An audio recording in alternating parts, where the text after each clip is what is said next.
వచ్చిన ఆడపడుచులకి, ఆసీనులైన జనసేన నాయకులందరికీ, పెద్దలకి,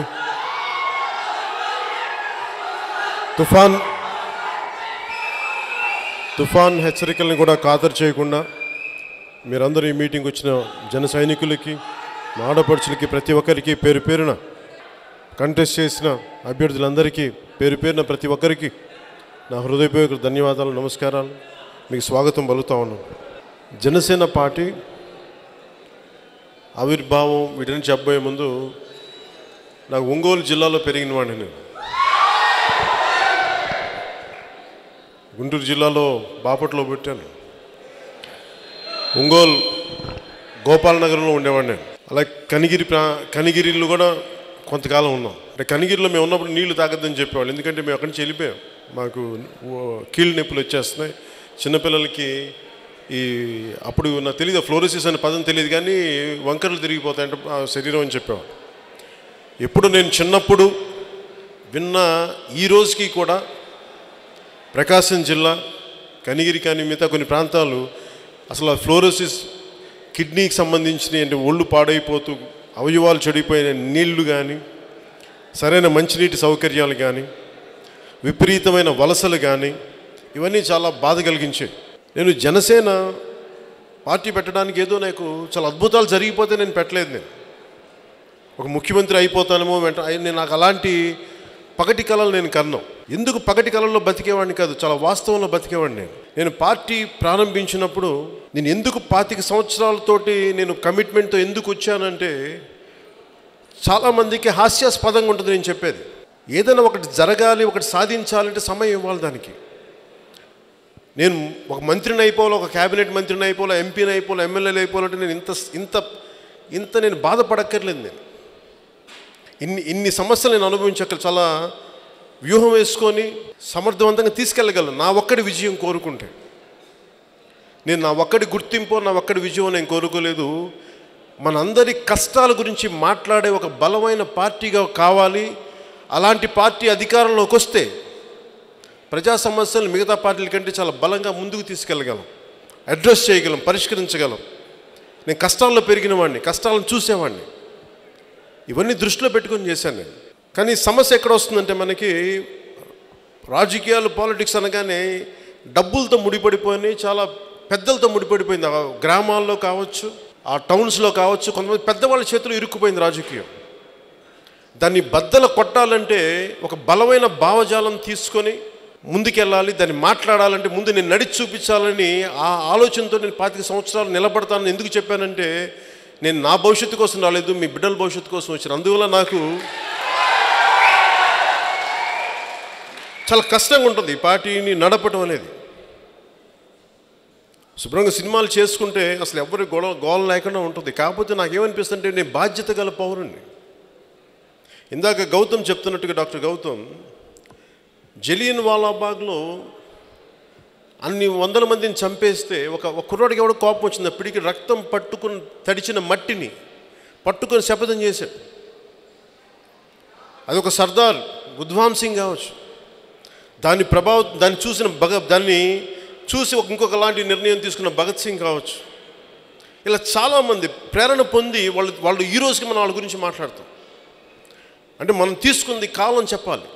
ఈరోజు జనసేన తీసుకుంది ఎలాంటి ఆలోచన విధానం తీసుకుందంటే, బాగా అక్కడ ఆ ఊళ్ళో ఉండే చాలా మోతుబారి మన డబ్బులున్న వాళ్ళనో లేదా అధికారంలో ఉండి వాళ్ళ దగ్గరికి వెళ్తే అధికారం వెంటనే వచ్చేస్తే అలాంటి వాళ్ళతో నేను వెళ్ళలేదు. కన్వీనియంట్ పాలిటిక్స్ చేయడానికి నేను రాలేదు. నిజంగా నిలబడదాం. ఇంతమంది నాయకులు వచ్చారు మన ప్రకాశం జిల్లా నుంచి. ఎవరన్నా వలసలు ఆపగలిగారా? ప్రాజెక్టులు తేగలిగారా? వాటర్ ప్రాజెక్టులు. ఎన్ని సమస్యలు ఉన్నది ఎవరు మాట్లాడలేకపోవడానికి. యువతకు కూడా నేను ఎందుకు ఇందాక తన తమ్ముడు సినిమా గురించి చెప్తాను, నాకు అనిపించింది, మనిషి తలుచుకుంటే సాధించగలడు, కానీ తలుచుకోవాలి, నిలబడాలి. ఒక ఎన్నికలు ఓడిపోయాం కదా అని చెప్పి నేను బెంబేలు పడిపోయే వ్యక్తిని కాదు. నేను చాలా ఇంకా బలం పెరిగిపోద్ది నాకు.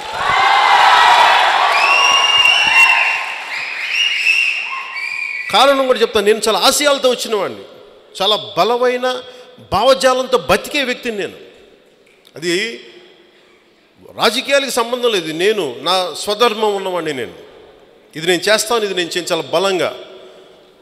వామపక్ష భావజాలం కానీ, భారతదేశం సంస్కృతితో మిళితమైన భావజాలం కానీ, ఇవన్నీ నేను అర్థం చేసుకున్నవాడిని.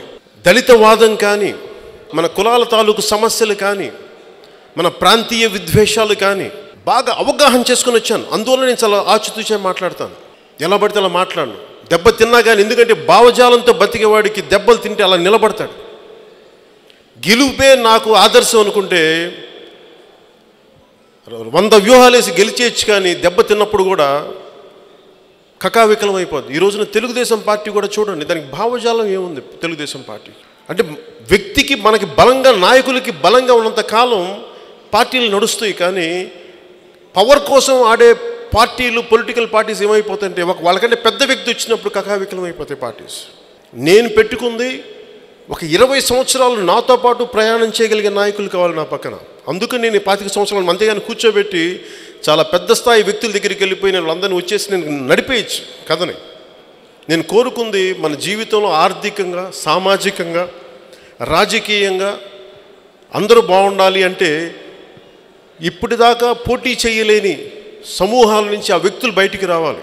నీతి నిజాయితీలతో ఉన్న వ్యక్తులు బయటికి రావాలి. డబ్బు అవసరం లేని, డబ్బు పంచని, సారాలు పంచని, అవసరం లేని స్థాయికి రాజకీయాలను తీసుకెళ్ళాలి.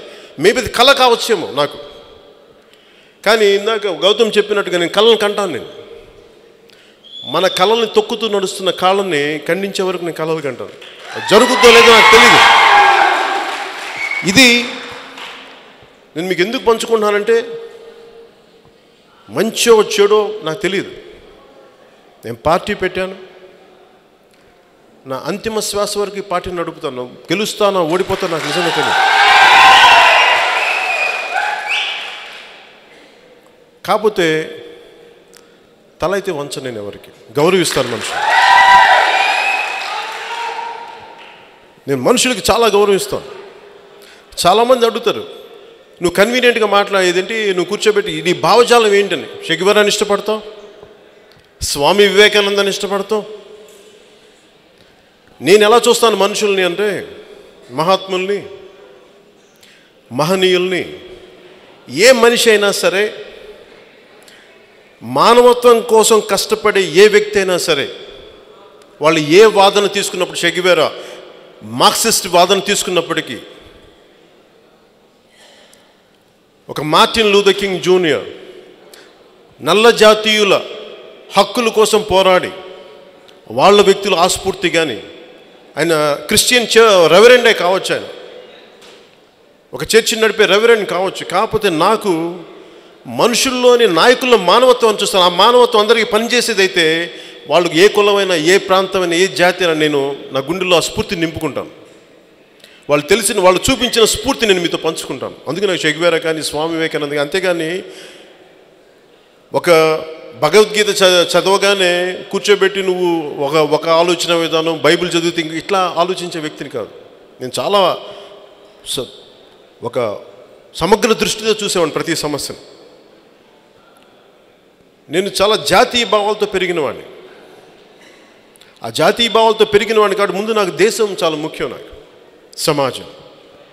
ఆ తర్వాతే నా గెలుపు కానీ, నా ఉనికి కానీ. నేను పార్టీని కూడా ముందు నేను జై జనసేన అన్నాను. నేను ఆఖరిని ఎప్పుడు జై జనసేన అని చెప్పను. నేను కోరుకునేది భారతదేశానికి జై హింద్ అని చెప్తాను, భారత్ మాతాకి జై. ఎందుకంటే మన దేశం, మనకంటే దేశం గొప్పది. అలాంటి దేశాన్ని నేను తల ఉంచుతాను. పార్టీలు కూడా దేశానికి తల వంచాలి తప్ప పార్టీల ఉనికి కోసం దేశ ప్రయోజనాలని చంపే విధానం ఉండదు. మనకి ఎలాంటి నాయకులుగా నిన్నే చూశాను. నేను వైసీపీ నాయకులు ఢిల్లీ వెళ్తే మొన్న వారికి ఇంటర్వ్యూ లభించలేదండి అమిత్ షా గారు. ఇంకా ఢిల్లీలో కొంతమంది మంత్రులు లభించలేదు. న్యాయశాఖ మంత్రి రవిశంకర్ ప్రసాద్ గారు అనుమతి ఇంటర్వ్యూ లభించలేదు. ఇట్లా ఎన్ని చూస్తే నాకు, అలాగే మనకి ఈ కోల్ శాఖ మంత్రి అంటే దేనికి వెళ్ళి నేను అంటే విన్నది ఎంతవరకు మనకి తెలియదు, కానీ విన్నది ఏముంటుందంటే, మన మీద కేసులు ఉన్నప్పుడు రాష్ట్ర ప్రయోజనాలను కాపాడడానికి ధైర్యం సరిపోదు. ఏదన్నా మాట్లాడదామంటే సిబిఐ కేసులు అని చెప్పి ఎవరైనా మనకంటే పై వాళ్ళు తీసినప్పుడు లొంగి ఎక్కడ కాంప్రమైజ్ అవుతామంటే మనకు ఒంగోలు ప్రకాశం జిల్లాకి నీళ్లు కావాలి, ప్రకాశం జిల్లాకి ప్రాజెక్టులకి నీళ్లు కావాలి, కొత్త ప్రాజెక్టులు రావాలి, వలసలు ఆపాలంటే నా మీద కేసులు ఉంటే నేను వెళ్ళి బలంగా మాట్లాడలేను. నా పై స్థాయి వ్యక్తులతోటి ఏదన్నా మాట్లాడితే నీ మీద కేసులు ఉన్నాయని చెప్పేసి అక్కడ నిర్వీర్యం చేసేటప్పుడు నేను ప్రజా హక్కుల కోసం మాట్లాడలేను. అలాంటి వ్యక్తులు ముఖ్యమంత్రులు అయితే ఎంత న్యాయం జరుగుద్ది అనేది సందేహాత్మకమే. నాకు జగన్ రెడ్డి గారు కానీ లేదంటే సిబిఎన్ మన చంద్రబాబు నాయుడు గారు కానీ వాళ్ళెవరితో నాకు వ్యక్తిగతంగా విభేదాలు లేవు, ఉండవు కూడా. నాకు విభేదాలు ఎందుకు వ్యక్తిగతంగా ఉండవంటే నేను వాళ్ళు నాకు ఏమి చేసి నాకు నేను పట్టించుకోను. నేను ఎప్పుడు పట్టించుకుంటానంటే ఒక సమూహానికి సమస్య వచ్చినప్పుడు వారి విధి విధానాల వల్ల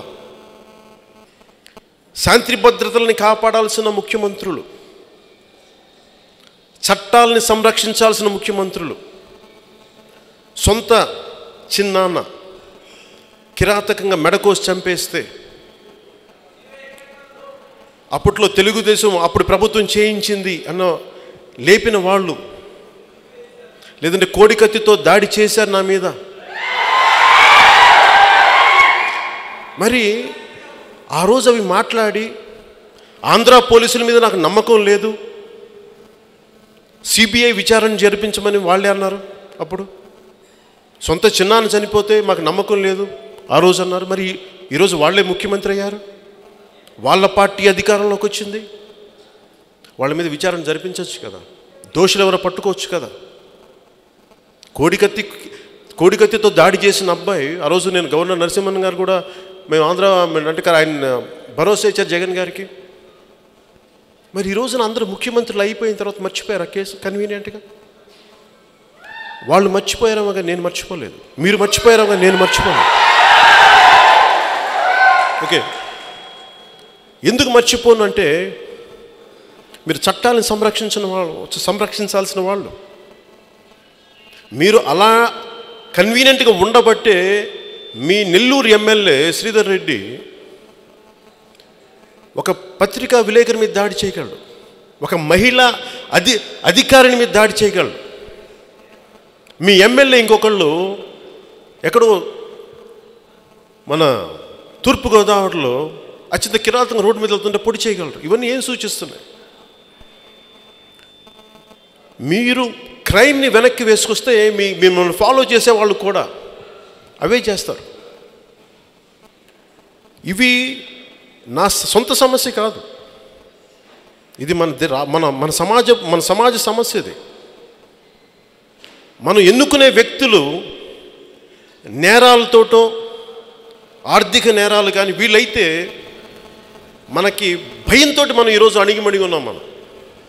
నేను చాలామంది ప్రజల్లాగా పిరికితనంతో బతకడానికైతే నేను అలా పుట్టలేదు కూడా. నేను విస్తున్నా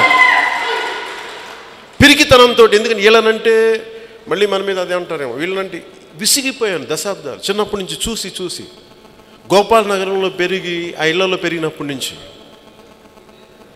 విసుగు, నాకు భయం, పిరికితనం, చిరాకు. నాకు అంటే గెలవడం కోసం గడ్డి తినేస్తామా, కక్కుర్తి పడిపోతామా, కేవలం వ్యక్తిగత లబ్ధి కోసం నాకు చిరాకు. నేను అందరిలాగా పిరికితనంతో తల ఉంచుకొని బతికే వ్యక్తిని కాదు. నేను మంచో చెడో సాధిస్తానో లేదో నాకు తెలియదు, కానీ చనిపోయేటప్పుడు మట్టుకు నేను చాలా ధైర్యంగా చచ్చిపోగలను, భగవంతుడి కళ్ళలో చూసి చచ్చిపోగలను. అలాగే ఇక్కడున్న పోటీ చేసిన అభ్యర్థులందరికీ కూడా నాకు ఆనందం ఏంటంటే వీళ్ళు దూరదృష్టితో వచ్చారు. మేము వచ్చే సమాజానికి నిలబడాలి, భావితరాలకు నిలబడాలని వచ్చిన వ్యక్తులు వీళ్ళు. అలా కాకుండా ఈ ఎలక్షన్లో పవన్ కళ్యాణ్ తోటి ఉంటే మా గెలుపు వస్తుంది, గెలుపు లేదు, వెళ్ళిపోయిన వాళ్ళు నాకు సంతోషమే. నాకు వాళ్ళు అలాంటి వ్యక్తులు నాకు తెలియదని మీరు అనుకుంటారు, నాకు తెలుసు. కానీ ప్రయాణం ఎక్కడో చోట మొదలు పెట్టకపోతే అంటే ముందు మనం నీళ్ళని తిప్పేటప్పుడు నానా చెత్త బయటకు వస్తుంది. ఈ రోజున వెళ్ళిపోనివ్వండి, సంతోషం, తేట నీళ్ళు బయటపడతాయి. తర్వాత ఎవరైతే నిస్వార్థంగా ప్రజాసేవకుంటారు, వాళ్ళే చివరిదాకా నిలబడిపోతారు జనసేనతో. నాకు ఎన్ని ఓట్లు వస్తాయి, ఎంత పర్సంటేజ్ ఈ రోజు మనం చూస్తే నాకేదో 2.8 మన ప్రకాశం జిల్లాలో ఇంత ఉందని చెప్తే, మనం ఈరోజున చాలా పెద్ద పార్టీ, జాతీయ పార్టీ ఉంది. ఆంధ్రప్రదేశ్లో వారి ఓటింగ్ సరళి తీసుకుంటే అది 0.8%. 7 దశాబ్దాల పైన అనుభవం ఉన్న పార్టీ అది. అంటే అనేక రూపాంతరాలు తీసుకొని ఈ రోజున పెద్ద జాతీయ పార్టీగా ఉంది. అంటే ఎన్ని లక్షల మంది కష్టపడుంటారు ఈ రోజున అది రావడానికి. అలాంటిది జనసేనకి మొదటి ఎన్నికల్లోనే, అది కూడా గతంలో ఒక దెబ్బతిన్న పార్టీ నుంచి వచ్చి మళ్ళీ నిలబడతాడా లేదా ఇన్ని మీమాంసల మధ్యలో, సంశయాల మధ్యలో నేను పార్టీ పెట్టి వస్తే నేను జనసేన ఓడిపోయింది నేను అనుకోవట్లేదు. 6.8%, దాదాపు 7% గెలిచామని నేను అనుకుంటాను. నేను ఓడిపోయాను అనుకుంటాను. ఎందుకంటే ఒక సుదీర్ఘ ప్రయాణం కూడా ఒక అడుగుతూనే మొదలవుతుంది. అలాగే ఈ రోజున మనం సాధించింది తక్కువ కాదు. మనం పోటీ చేసింది 175 సీట్లు మనం పోటీ చేయాలి. మనం పోటీ చేసింది ఒక 136 సీట్స్లో పోటీ చేసాం. అలా సరాసరి తీసుకుంటే మనకి దాదాపు 12% ఉంటుంది. 175 మీద మనకి భాగిస్తే మనకి 6.87 వస్తుందా, కానీ కేవలం మనం పోటీ చేసిన వాటి మీద తీసుకుంటే దాని శాతం 12% కంటే ఎక్కువ ఉంటుంది. మనకి బలంగా ఉన్న చోట్ల 28 to 30%. ఇవన్నీ చాలా బలంగా సూచనలు ఇవి. నేను ఒంగోలుకి వచ్చినప్పుడు మీరు ఎంత పూలవర్షం కురిపించారు. నేను పూలవర్షంగా మర్చిపోలేదు. అది నేను పూలవర్షంగా చూడట్లేదు, మీ అనురాగ వర్షంగా చూస్తున్నాను. మీ ప్రేమ వర్షం. అలాగే నాకు బాధ్యత ఉంది ఒంగోలు జిల్లా మీద ప్రత్యేకించి. అక్కడ వలసలు ఆపాలి, మంచి ప్రాజెక్టులు రావాలి, పరిశ్రమలు రావాలి. అంతేగాని ఎమ్మెల్యేలు ఎలా ఉన్నారంటే ఒక చిన్నపాటి ఒక సీటుకి, ఒక్క నియోజకవర్గ సీటుకి 150 కోట్లు ఖర్చు పెట్టే స్థాయికి డబ్బున్న వాళ్ళు ఉన్నారు. కానీ అక్కడ ఒక 10,000 సంపాదించుకుని అక్కడ ఉండిపోదామనే యువత మటుకు అక్కడ లేరు. పారిపోయి వేరే జిల్లాలకు వెళ్ళిపోతున్నారు. అది దౌర్భాగ్యం.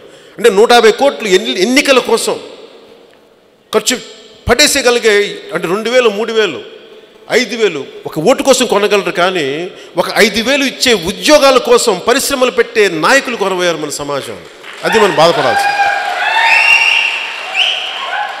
నా కోరిక అలాంటి వ్యక్తులను తయారు చేయాలి, అలాంటి నాయకులను తయారు చేయాలి. నాకు అవసరాలు లేదు. ఇప్పుడు ఈ రోజున పరిశ్రమ వస్తే ఎందుకు ఇంతమంది పారిపోతారు ఆంధ్రా నుంచి?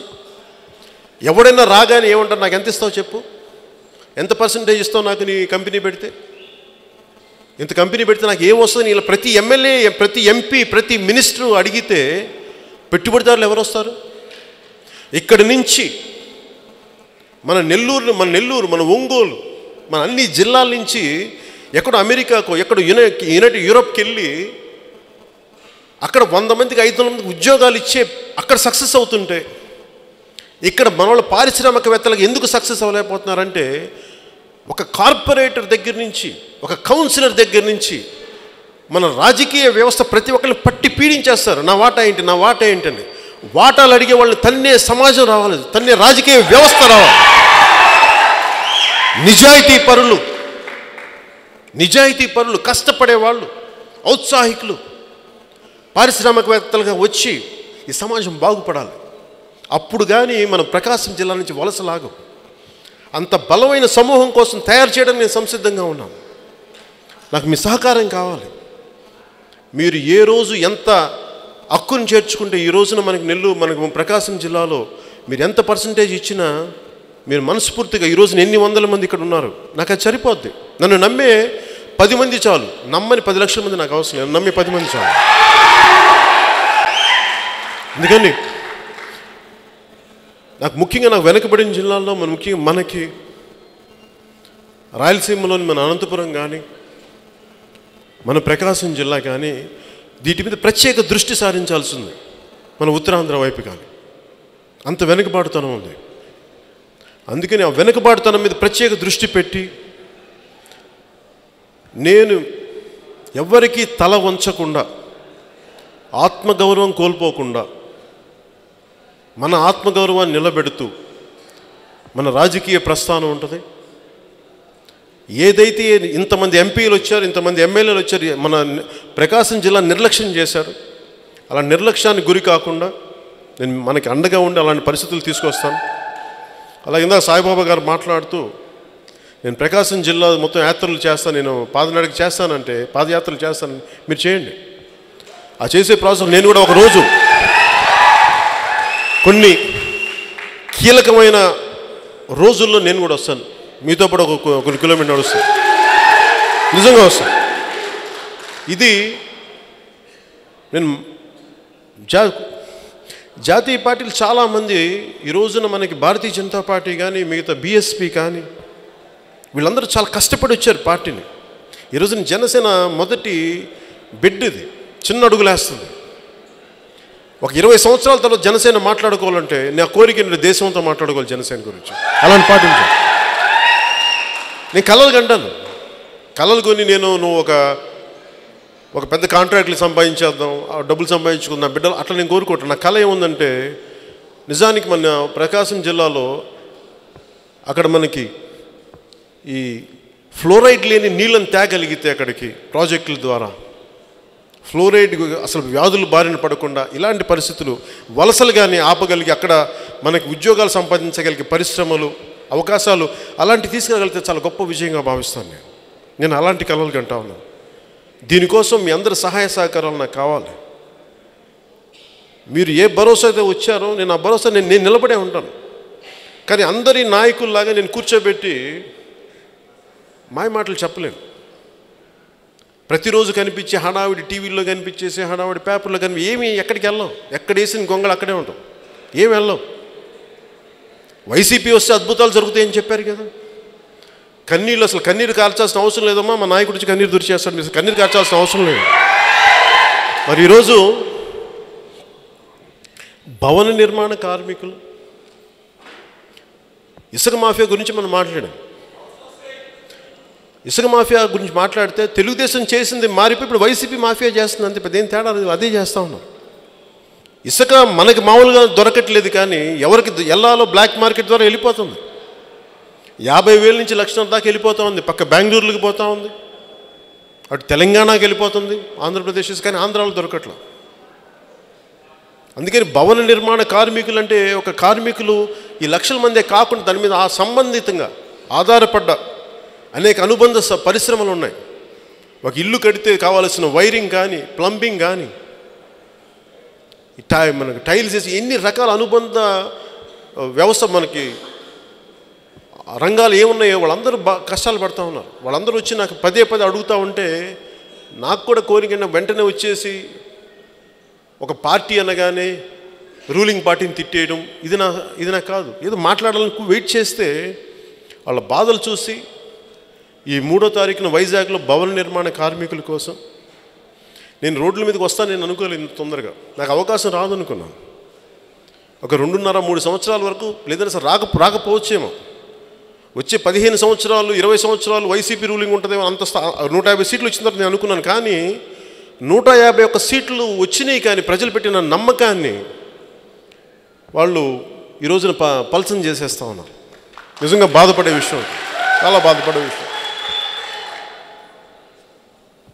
మీకు ఈరోజు భవన నిర్మాణ ఓడిపోయిన తర్వాత మనకు ఓట్లు వేయలేదు కదా, ఎందుకెళ్ళాలి వీళ్ళ కోసం మేము అనుకోవట్లేదు. జనసేనగా ఓట్లు వేసిన వైపోయిన మా వాళ్ళ కోసం, మా సమాజం కోసం, మా దేశం కోసం.